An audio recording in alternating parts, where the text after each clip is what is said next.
오늘 사도행전 9장 36절부터 43절까지 말씀으로 불가능한 일에 도전하라, 불가능한 일에 도전하라, 이런 제목으로 말씀의 은혜를 나누고자 합니다. 성경은 우리에게 불가능하게 보이는 일을 언제든지 가능하다 이렇게 얘기합니다. 불가능한 일을 언제든지 가능하다. 그래서 성경을 펼쳐서 읽을 때 믿음의 눈으로 보지 않으면 성경은 동화 속에 나오는 이야기처럼 느껴집니다. 그러니까 성경은 철저히 무슨 눈으로 봐야 된다? 믿음의 눈으로 봐야 된다라는 것이죠. 그러므로 하나님의 말씀인 성경은 절대적인 믿음이 요구됩니다. 그냥 흔들리는 그런 믿음이 아니라 하나님의 말씀은 확실하다, 하나님의 말씀은 진리다, 이런 절대적인 믿음을 가져야 돼요.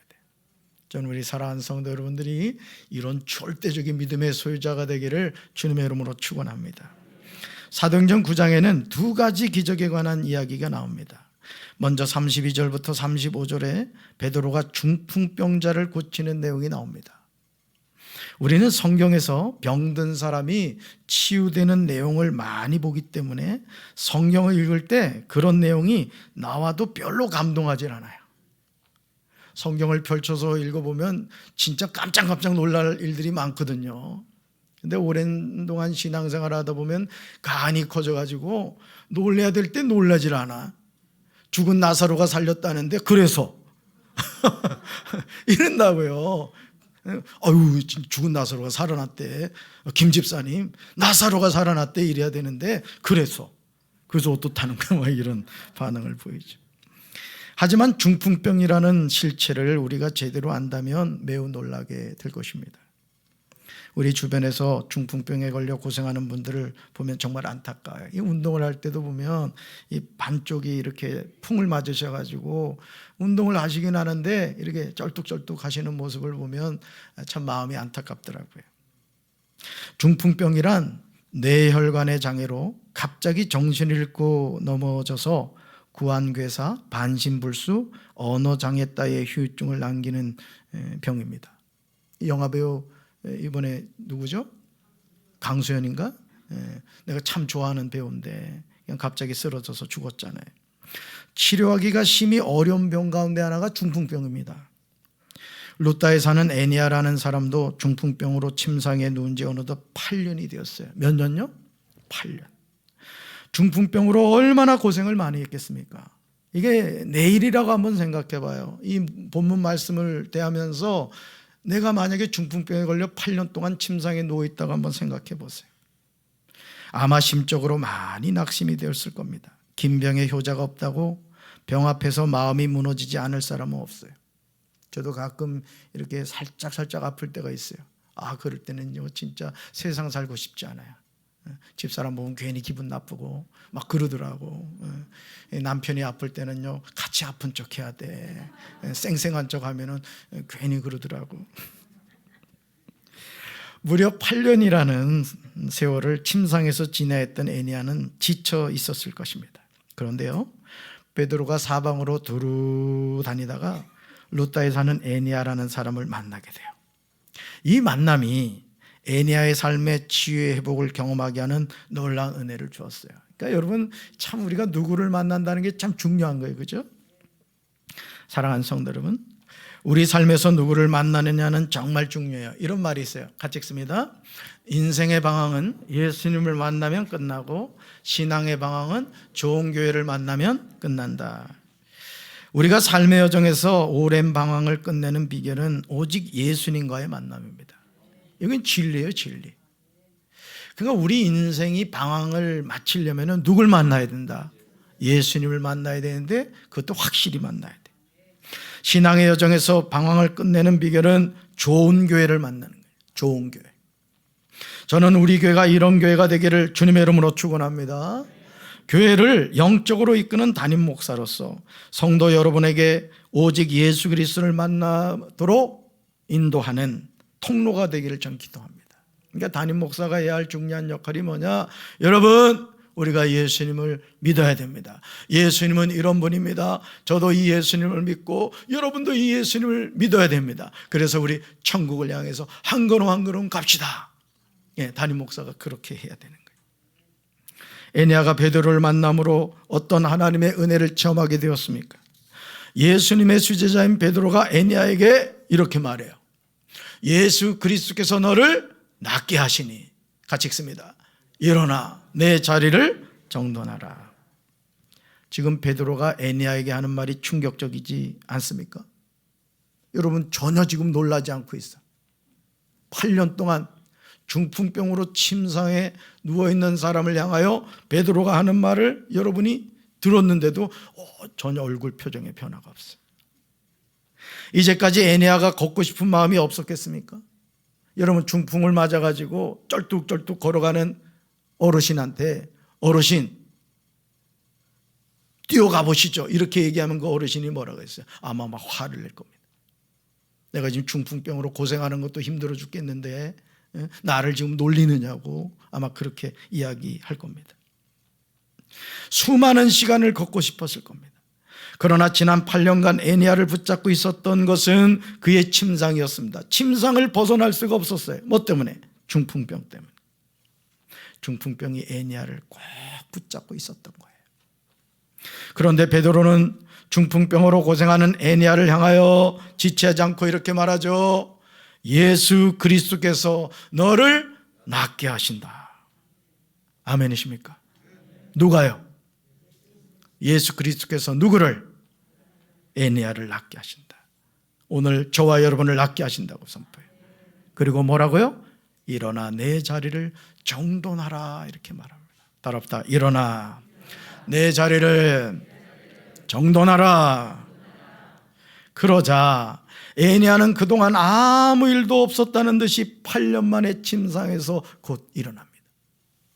사랑하는 성도들, 베드로가 중풍병자인 에니야를 치료하는 이 말씀이 믿어지십니까? 룻다와 사론에 사는 사람들이 에니야를 보고 죽게로 돌아옵니다. 우리는 여기서 베드로가 에니야를 치료함으로 하나님이 원하신 목적이 무엇인가를 깨닫게 됩니다. 여러분, 성경에는 수많은 기적이 나옵니다. 죽은 자가 살아나고 병든 자가 치료되고 인생의 저주를 받아 귀신 들려 고통당하는 영혼이 예수님을 만남으로 인생이 새로워지는 것을 보게 돼요. 그런데 중요한 것은 이런 기적이 무엇을 위한 것이냐 하는 거예요. 오늘 우리가 사실은요, 신앙생활하면서 누구나 기적을 체험하기 원해요. 저는 우리 사랑하는 성도 여러분들이 이런 하나님의 은혜로 기적을 체험하게 되길 주님의 이름으로 축원합니다. 그런데 중요한 게 뭐냐? 기적이 목적이 돼서는 안 돼요. 성경에 나오는 기적의 목적이 있습니다. 그것은 그 기적을 통해서 누구를 가르치고 있어요. 누구를 보여주고 있어요. 살아계신 하나님을 보여주는 줄로 믿습니다. 그 일을 행하시는 예수 그리스도, 그분이 구원자가 되시고 메시아가 된다는 사실을 우리에게 가르쳐 주시는 줄로 믿습니다. 저는 우리 교회에 이런 하나님의 일하심이 일상적으로 나타나게 되기를 주님의 이름으로 축원합니다. 저는 성경에 나온 기적이 오늘 우리 삶에 그대로 나타나게 됨을 믿습니다. 우리가 이 믿음을 가져야 되는 거예요. 만약 성경에 나오는 기적이 오늘 나의 삶과는 무관하다, 그렇다면은 여러분, 성경은 죽은 책에 불과한 거예요. 완전히 소설에 불과한 거예요. 말도 되지 않는 책인 거죠. 우리가 믿는 믿음은 죽은 믿음이 아니에요. 지금도 시퍼렇게 살아있어야 될 줄로 믿습니다. 우리는 죽은 하나님을 믿지 않아요. 잘 들으셔야 돼요. 우리는 죽은 하나님을 믿지 않습니다. 우리가 믿는 예수님도 십자가에 못 박혀 죽으신 분을 믿는 게 아니에요. 사흘 만에 사망 권세를 깨뜨리시고 다시 살아나셨음을 믿습니다. 그래서 우리의 중요한 두 가지 신앙이 있다 했죠. 무슨 신앙? 첫째, 십자가 신앙. 그 다음, 부활 신앙이라고 했어요. 그래서 여러분, 우리가 성찬식을 할 때도요, 성찬식에 중요한 신앙 고백이 두 가지가 있는 거예요. 앞에서는 십자가의 고백이 있어요. 그래서 우울해요. 피가 나오고 막 쳐 죽일 죄인이 나온다고. 근데 여기서 끝나면 안 돼. 뒤로 가면은 기쁨이 나와요. 그 기쁨이 왜 나와요? 죽은 지 사흘 만에 다시 살아나신 예수님, 그 부활의 영광에 참여하는 거라고요. 아멘이십니까? 히브리서 4장 12절에서 히브리서 기자는 성경이 어떤 책인지 분명히 전합니다. 여러분, 이 말씀은 암송하셔야 될 말씀이에요. 성경이 어떤 책이냐 이거예요. 말씀 같이 읽습니다. 하나님의 말씀은 살아있고 활력이 있어 좌우의 날선 어떤 것보다도 예리하여 혼과 영과 및 관절과 골수를 찔러 쪼개기까지 하며 또 마음의 생각과 뜻을 판단하나니. 아멘. 우리가 믿는 하나님의 말씀이 무엇인지 깨달아야 돼요. 하나님의 말씀이 뭐냐 이거예요. 이걸 깨닫지 못하면은요, 어떤 현상이 나타나느냐? 성경을 읽지도 않고 성경을 가지고 다니지도 않고 성경은 그냥 잠잘 때 베개로 쓰기 딱 좋은 높이다, 이런 이상한 믿음을 갖고 살아요. 여러분, 하나님의 말씀은 살아있는 줄로 믿습니다. 여러분, 우리의 신앙이요, 말씀을 붙잡지 않으면 우리 신앙은 모래 위에 지은 집과 같습니다. 여러분, 중국에서 지금 아파트가 막 무너져 내리죠. 그냥 막 퍽퍽 꺼진다고요. 왜요? 부실하게 지어서 그런 거예요. 여러분, 우리 신앙도 마찬가지입니다. 우리 신앙이 견고하게 지어지려면, 반석 위에 지어지려면 하나님의 말씀을 기초로 해야 될 줄로 믿습니다. 우리 신앙은 반석 위에 지어져야 돼요. 그렇게 할 때 인생의 환난과 풍파가 다가와도 승리합니다. 그러니까 여러분, 우리가 하나님의 말씀이 진리인 것을 알고 그 말씀을 붙잡으면요, 환난아 와라, 역경아 와라, 우리가 그렇게 대할 수 있는 거예요. 할렐루야. 하나님의 말씀이 무엇입니까? 첫째, 하나님의 말씀은 살아있어요. 믿습니까? 여러분, 회를 먹어도 살아있는 회를 먹어야 맛있는 거예요. 병들어 죽은 고기를 회 뜨는 거 봤습니까? 하나님의 말씀은 뭐다? 손대봐요, 성경에 막 꿈틀거리는. 두 번째, 하나님의 말씀은 힘이 있어요. 그러니까 말씀을 가까이 하면 우리가 뭘 얻게 돼요? 힘과 능력을 얻게 되는 거예요. 세 번째, 하나님의 말씀은 어떤 쌍날칼보다도 더 날카롭습니다. 자, 네 번째요, 하나님의 말씀은, 여러분, 이 세상에서 사람의 마음을 꿰뚫어 영혼과 정신을 갈라놓는 게 있습니까? 그런데 하나님의 말씀은 그 능력이 있다는 거예요. 자, 다섯 번째, 하나님의 말씀은 마음속에 품은 생각과 속셈을 드러냅니다. 아멘. 그래서 하나님의 말씀은 영적인 거울과 같아요. 우리가 거울 앞에 서면 자신의 모습이 보이죠. 하나님의 말씀을 우리가 가까이 하면 그 말씀이 나의 영적인 상태를 쫙 엑스레이처럼 진단해줘요. 하나님의 말씀이 살아있고 힘이 있다는 사실을 믿는다면 우리가 말씀을 대하는 태도가 달라질 겁니다. 여러분, 그렇지 않겠어요? 여러분, 돈이 뭐예요? 기름종이 아니에요. 그렇죠? 여러분, 파란색 좋아하다가 요즘은 노란색 좋아하지. 얼굴이 벌써 노랗게 보여요. 여러분, 가만히 생각해 보세요. 기름종이에요, 그냥. 기름종이. 근데 그 기름종이 가지고 말이죠, 얼마나 당당합니까? 슈퍼 가가지고 5만 원어치 사가지고 탁 나면서 노란 종이 딱 내면서 계산해 주세요 한단 말이에요. 여러분, 기름종이 돈 한 장 가지고도 그렇게 당당한데 시퍼렇게 살아있는 하나님의 말씀을 대하면서 여러분이 어떻게 대하고 있습니까? 저는 우리 사랑하는 성도 여러분들이 하나님의 말씀이 살아있고 힘이 있다는 사실을 믿고 그 말씀을 붙잡고 승리하는 삶을 살게 되길 주님의 이름으로 축원합니다.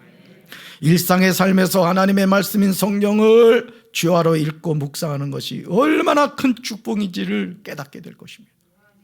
따라서 하나님의 말씀은 생명의 양식입니다.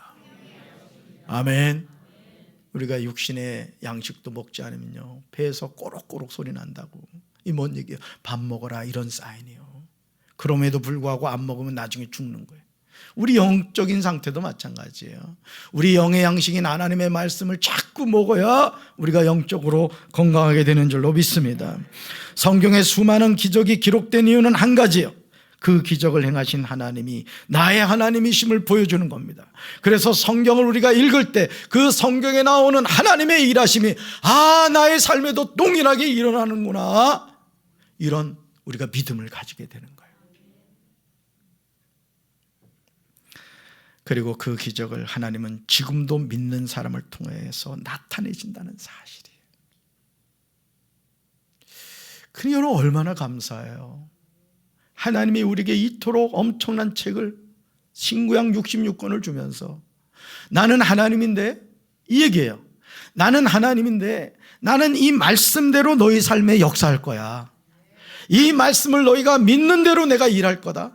하나님은 계속 우리에게 그것을 말씀해 주고 계시다고요. 말씀을 가까이 하실 거예요, 안 하실 거예요?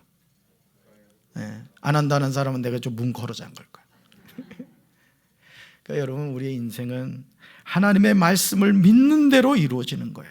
그러므로 우리는 성경에 기록된 말씀을 그대로 믿어야 될 줄로 믿습니다. 사도행전 9장 36절부터 43절에 나오는 내용은 루다에 사는 중풍병에 걸린 애니아를 고치는 일과는 비교가 되잖아요. 여러분, 8년 동안 중풍병으로 고생한 애니아가 치유받은 것도 대단한 거잖아요. 근데 오늘 읽었던 말씀은 이것과 비교가 되잖아요. 여기에 나오는 사람은 다비다라는 여제자입니다. 그는 요바에 살고 있었어요. 이 요바는 베드로가 애니아를 만났던 루다와 약 18km 떨어진 장소에 있었습니다. 그 당시 요바는 수리아 통치 아래에 있었어요. 그녀의 이름은 히브리 이름으로 다비다였고 헬라식으로는 도르가였어요. 그러니까 다비다와 도르가는 동일 인물인 것을 보게 되죠. 36절을 주목해서 보시면 다비다라는 여제자라고 표현하고 있어요. 신약 성경에서 제자의 여성형은 여기서 처음 사용되고 있음을 보게 됩니다. 다비다가 어떻게 그리스도인이 되었는지 알지 못해요. 성경에 그것이 나오진 않아요. 그러나 하나님의 은혜로 이 다비다가 누군가를 만나서, 그리스도인을 만나서 이제 예수 믿는 사람이 된 거죠. 다비다의 삶이 어떠했는지 36절 하반절에서 이렇게 나오죠. 선행과 구제하는 일이 심히 많더니. 복음을 받아들임으로 그리스도인이 된 다비다의 삶이 얼마나 모범적이에요. 여러분, 우리가 그리스도인으로 살아간다는 것은 뭘 의미하죠? 그리스도의 사람이라는 뜻이에요. 자, 다시 말해서 우리는 누구를 대표하는 사람이에요? 그리스도, 하나님을 대표하는 사람이에요. 그래서 우리를 하나님의 대사, 그리스도의 일꾼, 그리스도의 종이다, 이렇게 말하는 거죠. 예를 들어 문재인 대통령이 누군가를 장관으로 세웠어요. 자, 그 장관은 누구 사람이야? 문재인의 사람이 되는 거예요. 자, 우리가 누구의 사람? 하나님의 사람, 그리스도의 제자인 줄로 믿습니다. 할렐루야. 복음을 받아들임으로 그리스도인 다비다의 삶이 너무 모범적이에요. 선행과 구제는 일시적인 것이 아님을 보게 됩니다. 그러니까 다비다의 삶 자체가 모범적이었는데 그것이 일시적인 것이 아니라 그의 삶에 꾸준히 나타나는 어떤 그리스도인의 모범적인 삶이었던 거예요. 그녀는 항상 선한 일을 하고 가난한 사람을 돕는 삶을 살았습니다. 그렇다면 그녀의 삶이 평탄하고 복된 삶이 되어야 되지 않을까요? 그렇잖아요. 아주 모범적이고 주변에서 야, 저 다비다 정말 예수 믿는 사람 나와. 저렇게 예수 믿어야 돼. 믿지 않는 사람들이 또는 믿는 사람들이 다비다를 그렇게 칭찬하고 있어요. 그럼 다비다의 삶이 어떻게 돼야 되겠어요? 형통한 삶을 살았더라. 주식 투자를 했는데 100만 원 투자해서 10억을 벌었더라. 막 이런 거 우리 기대하잖아. 그렇죠? 자, 그런데 그럴까요? 사도행전 9장 37절 보시죠. 우리에게 충격적인 내용을 말하고 있어요. 같이 읽습니다. 그때 병들어 죽음에 시체를 씻어 다락에 누이니라. 아멘. 요바에서 그리스도인으로서 선행과 구제하는 일을 심히 많이 하던 다비다가 병들어 죽었어요. 성경에서 어떤 병인지 구체적으로 나오지는 않습니다. 그렇다면 마땅히 장례를 해야 하지 않겠습니까? 그런데 어떻게 된 일인지 시체를 씻어서 다락에 누워 놓습니다. 정말 이해할 수 없는 행동이죠. 그런 다음 다비다가 죽은 루다에서 요바가 가까웠기 때문에 제자들이 루다에 베드로가 있음을 듣고 두 사람을 보내서 지체하지 말고 와달라고 간청을 합니다. 지금 다비다의 장례를 해야 하는 상황에서 왜 베드로를 데리고 오려는 것일까요? 여러분, 다비다가 죽었어요. 그럼 뭐 해야 돼요? 장례를 하면 되잖아요. 근데 지금 누구를 오라고 해요? 네, 베드로를 오라고 했어요. 우리의 상식으로는 요바에 있는 제자들의 행동이 이상하게 보입니다. 요바에 있는 제자들은 병들어 죽은 다비다를 씻었다는 것은 유대인의 장례 절차에 따라서 처리하였음을 보게 됩니다. 룻다를 방문한 두 사람의 요청을 듣고 베드로는 일어나서 그들과 함께 욥바로 옵니다. 자신을 방문한 두 사람의 이야기를 듣고 베드로는 어떤 생각이 들었을까요? 자, 다비다라는 여제자가 있었는데요, 병들어가지고 죽어버렸어요. 그래서 지금 그 시체를 씻어가지고 다락에 뉘어놨습니다. 여러분이 베드로라면 이 말을 듣고 기분이 어땠을 것 같아요? 죽었으면 장례를 하지 왜 날 불러? 그런 생각 안 들었겠어요? 아마 인간적으로 생각하면 그런 마음이 들었을 겁니다. 베드로가 욥바에 이르자 사람들이 그를 다락방으로 데리고 올라갔습니다. 과부들이 모두 베드로 곁에 서서 울며 다비다가 그들과 함께 지낼 때 자기들을 위해 만들어둔 속옷과 겉옷을 다 내보여 주었습니다. 다비다가 어떤 삶을 살았는지 알게 되죠. 다비다가 이런 삶을 살았구나, 베드로에게 실제적으로 보여준 거예요. 사랑하는 성도 여러분, 여러분이 베드로라면 이런 상황에서 어떻게 하시겠습니까? 다비다가 예수님의 제자로서 아무리 선행과 구제하는 일을 심히 많이 하였다 하더라도 이미 그녀는 병들어 죽었습니다. 그래서 시체를 씻어 다락에 눕혀놓은 상태입니다. 그런데 이런 상황에서 도대체 무엇을 하라는 말이죠? 생각해 보세요. 여러분이 베드로의 입장이 돼서 죽은 다비다를 어떻게 하라는 거야, 이런 생각 들지 않으세요? 오늘 저와 여러분의 삶에 이런 경우가 얼마나 많습니까? 이제 모든 것이 끝났구나, 절로 한탄이 날 때가 많아요. 한숨과 탄식이 절로 나오죠. 낙심하여 손에 힘이 빠지고 어깨가 축 늘어집니다. 하지만 이런 때일수록 우리는 살아계신 하나님을 의지할 줄로 믿습니다. 스바냐 3장 16절에서 하나님은 시온의 딸을 향하여 분명하게 말씀하세요. 우리는 시온의 딸을 향하여 말씀하시는 하나님의 음성을 들어야 돼요. 오늘 우리를 향한 주님의 음성이기도 합니다. 이제 아멘으로 화답해야 돼요. 우리 말씀 같이 읽습니다. 그날에 사람이 예루살렘에 이르기를 두려워하지 말라, 시온아 내 손을 늘어뜨리지 말라. 아멘.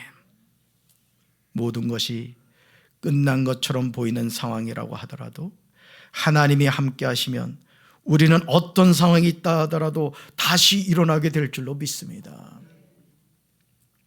며칠 전에 그 레알 마드리드하고 말이죠, 그 맨체스터 시티가 축구를 했어요. 그죠? 근데 후반전 45분까지 맨체스터가 앞장섰어요. 이제 모든 사람들이 생각하기에는 이게 챔피언 리그 이제 올라가는구나, 맨체스터가 올라가는구나, 이렇게 생각했어요. 근데 45분에 골을 한 골 넣더라고요. 그러더니 그 인저리 타임이라고 하죠, 또 골을 넣는 거예요. 동점이 됐어. 연장전에 가가지고 벤제마, 이름이 좋잖아, 벤제마, 프리킥 넣어가지고 레알 마드리드가 올라갔다는 그런 매스컴 보도가 있어요. 축구를 좋아하지 않아서 전혀 감동이 없는데, 이 축구 좋아하는 사람은 이거 진짜 대단한 일이에요. 그치? 우리 최 권사님, 그치? 내가 꼭 강요하는 것 같아. 그런 뜻은 안 해요. 그리고 그 레알 마드리드 그 골 넣은 선수가 뭐라고 얘기하냐면 끝났다고 생각했대요. 자기도. 그 사람이 2골 넣었거든요. 끝났다고 생각했네. 근데 끝난 게 아니더라고요. 여러분, 오늘 우리 인생도 마찬가지예요. 끝났다고 느껴지십니까? 아니에요. 하나님이 함께 하시면 다시 일어나게 될 줄로 믿습니다. 그러므로 우리는 손을 늘어뜨리지 말아야 돼요. 나를 넘어지게 하는 상황으로 인하여 두려워하지 말아야 돼요. 여러분, 성경은 그래서 두려워하지 말라, 놀라지 말라, 이 말씀이 많아요. 오늘 하나님께서 우리를 향해 말씀하십니다. 따라합시다. 두려워하지 말라, 놀라지 말라, 나는 내 하나님이다. 아멘.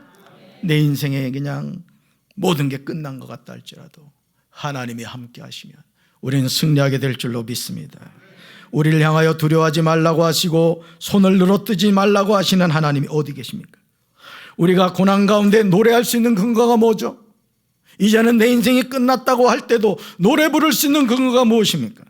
하나님의 자녀가 기쁘게 부를 수 있는 이유가 무엇입니까? 여기에 그 답이 있어요. 스바냐 3장 17절 같이 읽습니다. 너의 하나님 여호와가 너의 가운데 계시니 그는 구원을 베푸실 전능자이시라.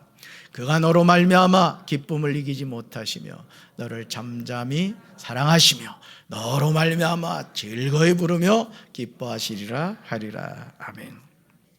너희 하나님 여호와가 어디 계시대요? 너희 가운데 계시대요.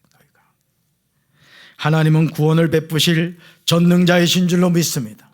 엘샤다이 하나님. 기름종이만큼만이라도 하나님을 믿으면 우리 삶에 놀라운 역사가 일어날 거예요. 하나님은 나로 말미암아 기쁨을 이기지 못하신대. 여러분, 손자들 왔을 때 할아버지가 좋아하는 거 보세요. 그냥 이뻐가지고 어떨 줄 모르요. 우리 하나님이 우리를 바라보실 때 그렇다는 거예요. 그러니 무엇을 두려워하겠습니까?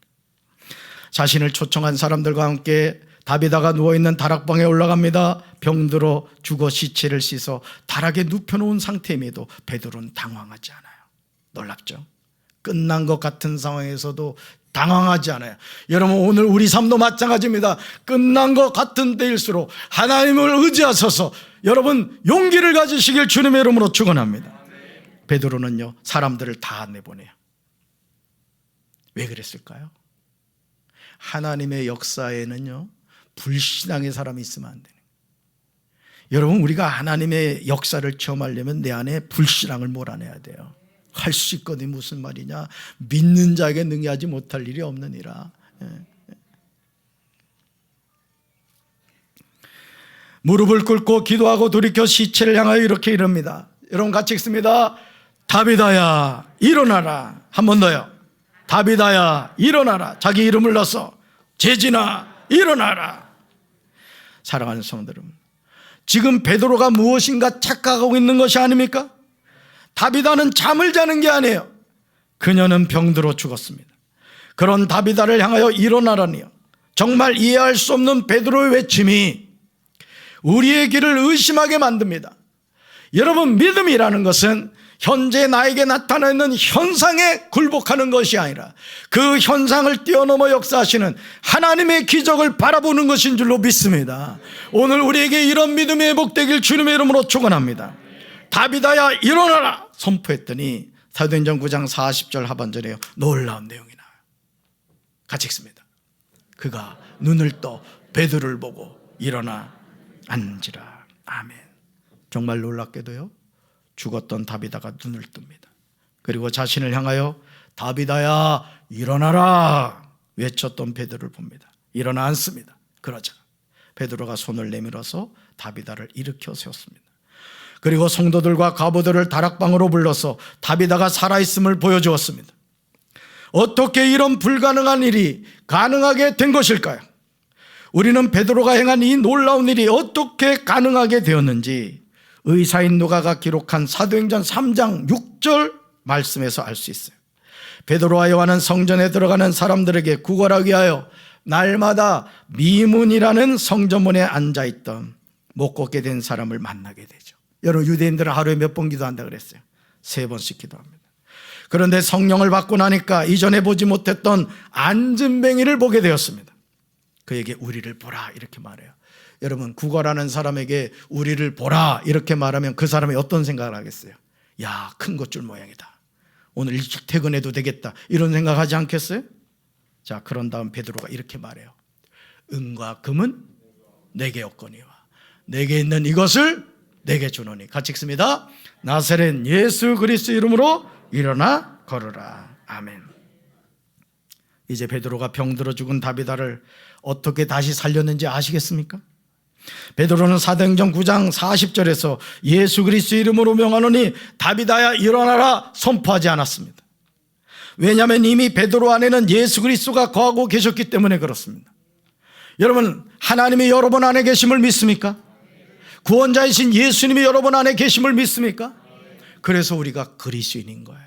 내 안에 예수님이 계시기 때문에, 내 안에 하나님이 계시기 때문에 하나님의 자녀고, 내 안에 그리스도가 거하시기 때문에 그리스도인이 된 거예요. 베드로는 예수님의 이름과 권위로 병을 고치면서 자신의 행위 속에서 예수님의 능력이 함께함을 보여주고 있습니다. 요한복음 15장 7절에서 예수는 이것을 말씀하셨죠. 같이 읽습니다. 너희가 내 안에 거하고 내 말이 너희 안에 거하면 무엇이든지 원하는 대로 구하라. 그리하면 이루리라. 아멘. 베드로는 예수님 안에 거하는 삶을 살았던 거예요. 오늘 우리의 삶에서 회복돼야 되는 게 바로 이것입니다. 예수님의 말씀이 베드로 안에 거하였습니다. 그러니 무엇이든지 원하는 대로 구하라. 그리하면 이루리라는 예수님의 약속대로 이루어 주신 거예요. 여러분, 하나님은 거짓말하지 않는 줄로 믿습니다. 약속대로 하는 거예요. 그래서 여러분, 우리가 하나님의 말씀을 믿고 그 말씀대로 선포할 때 하나님은 우리의 삶에 동일하게 역사하신 줄로 믿습니다. 베드로를 통해서 죽었던 다비다가 살아나자 온 요파 사람이 알고 많은 사람이 주님을 믿게 된 거예요. 저는 우리 교회에 이런 하나님의 역사가 나타나게 되기를 원합니다. 그래서 하나님의 이름이 영광을 받고 구원받는 우리가 날마다 도하게 되길 주님의 이름으로 축원합니다. 여러분이 그 주인공이 되시길 바라요. 어떤 저주 속에 있다 하더라도, 어떤 육신의 병 가운데 있다 할지라도, 어떤 인생에 막힌 것이 있다 할지라도 내가 하나님의 말씀을 믿고 그 말씀대로 선포했더니 보라, 나의 삶이 이렇게 되었다고 간증할 수 있는 우리 성도들 되길 바랍니다. 사도행전 9장 36절에서 루다와 사론에 사는 사람들이 중풍병에 걸렸던 에니아가 치료함을 받은 모습을 보고 죽게로 돌아온 것처럼 같은 일이 일어난 거예요. 사랑하는 성도 여러분, 히브리서 11장 6절에 기록되어 있듯이 믿음이 없이는 하나님을 기쁘시게 할 수 없습니다. 마귀는 우리에게요 자꾸 불신앙을 넣어줍니다. 네 인생은 안 돼. 너는 끝난 인생이야. 네 가정 안 돼. 소망이 없어. 이렇게 자꾸 얘기한다. 여러분, 하나님은요 우리에게 이렇게 말씀하지 않아요. 네 인생 끝났다고 말씀하지 않아요. 7번 넘어져도 다시 일으켜 주신 분이 하나님이세요. 사망의 음침한 골짜기에서도 해를 두렵지 않게 하신 분이 하나님이시라고요. 아멘이십니까? 이 하나님의 은혜가 여러분과 함께하길 주님의 이름으로 축원합니다. 그러므로 하나님께 나아가는 사람은 하나님이 살아계신 것과 하나님 그분을 간절히 찾는 사람들에게 상 주시는 분임을 믿어야 돼요. 하나님이 오늘 저와 여러분에게 찾으시는 믿음은 따라합시다. 불가능을 가능하게 하시는 하나님을 믿는 것입니다. 아멘. 여기서 있는 제가 그 주인공입니다. 제 삶을 돌이켜보면 저도 마귀가 계속 얘기를 하는 거야. 야, 줄 없고 백 없는 네가 안 돼. 너 이 지하 개척교회 벗어나지 못해. 계속 그 말을 제 귀에 속닥거리는 거예요. 그런데 하나님이 때가 되니까요 인천으로 보내시죠. 때가 되니까 또 강경까지 보내시죠. 여러분, 오늘 우리 인생이요 하나님을 향한 믿음만 가지면 나이 상관없어요. 나이 상관없다고요. 사라는 90세에도 아들 낳았어요. 갑자기 눈이 커지는 분 계셔. 믿음이 있을 때 하나님이 역사하실 줄로 믿습니다. 하나님은 죽은 자의 하나님이 아닙니다. 하나님은 산 자의 하나님이신 줄로 믿습니다. 따라합시다. 하나님께는 불가능한 일이 없습니다. 아멘. 이 사실을 믿을 때 우리 삶에도 불가능한 일이 가능하게 된 줄로 믿습니다. 우리가 고백한 대로 하나님이 역사하세요. 오늘 이 날이 그 하나님의 기적의 현장이고 여러분의 삶의 첫 걸음이 될 줄로 믿습니다. 불가능을 가능케 하시는 하나님이 누구 하나님? 나의 하나님이신 걸 믿고 한 주 동안도 승리하는 우리 성도들 되길 주님의 이름으로 축원합니다. 가슴에 손 얹겠습니다. 불가능을 가능하게 하시는 아버지 하나님, 세상의 많은 사람들은 넘어졌다고 그 자리에 엎어져 인생의 소망을 놓고 끈을 놓고 살아가는 이들이 얼마나 많습니까? 주여, 우리에게 믿음을 더하여 주셔서 하나님은 말씀대로 역사하신다는 사실을 기억하고 날마다 믿음으로 선포하며 살아가게 도와주시옵소서. 할 수 있거든 무슨 말이냐? 믿는 자에게 능히하지 못할 일이 없다고 했사오니 신실하신 하나님을 믿고 승리하는 우리 성도들 되게 하옵소서. 축복하여 주시옵소서. 예수님 이름으로 간절히 기도합니다. 아멘.